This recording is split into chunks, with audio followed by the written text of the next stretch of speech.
Hi friends, ఈ రోజు అన్నవరం శ్రీ సత్యనారాయణ స్వామి దేవస్థానం యొక్క క్షేత్ర చరిత్ర మరియు స్థల పురాణం గురించి తెలుసుకుందాము.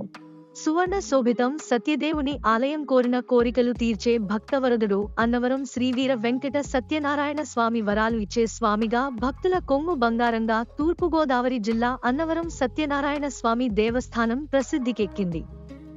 సత్యనారాయణ స్వామికి కుడి పక్కన ఈశ్వరుడు, ఎడమ పక్కన అనంతలక్ష్మి అమ్మవారు దర్శనమిస్తారు. ఇక్కడ స్వామివారిని 2 అంతస్తులో దర్శించుకోవాల్సి ఉంటుంది.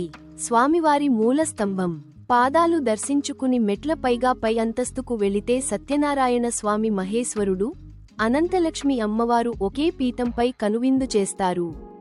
ఇలా ఒకే పీఠంపై శివకేశవులు, అమ్మవారు కనిపించే ఆలయం మరి ఎక్కడా లేదు. ఇక్కడ రోజు సుప్రభాత సేవ మొదలు పలు ప్రత్యేక కార్యక్రమాలు, ఉత్సవాలు నిర్వహిస్తుంటారు. నిత్యం వేల సంఖ్యలో భక్తులు వస్తుంటారు. ప్రధానంగా వివాహాది శుభకార్యాలకు ఈ ఆలయం ఎంతో ప్రసిద్ధి చెందింది.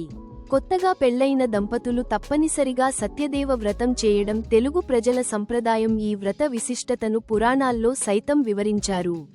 ఆ మేరకు ఇక్కడ రోజు సత్యదేవ వ్రతాలు, తిరుమల తరహాలో నిత్యం కళ్యాణాలు జరుగుతుంటాయి.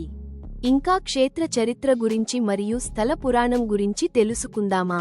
తూర్పుగోదావరి జిల్లా తుని పట్టణానికి 15 కిలోమీటర్ల దూరంలోని రత్నగిరి పర్వతంపై 1891 ఖరనామ సంవత్సరంలో శ్రావణ శుద్ధ విదియ రోజున ఒక అంకుడు చెట్టు కింద తాను వెలుస్తానని సమీపంలోని గోర్స దివానం జమీందార్ రాజా ఇనుగంటి వెంకటరామరాయులకు శ్రీ సత్యనారాయణ స్వామి స్వయంగా కలలో కనిపించి చెప్పారని ఆలయ చరిత్ర ద్వారా తెలుస్తుంది.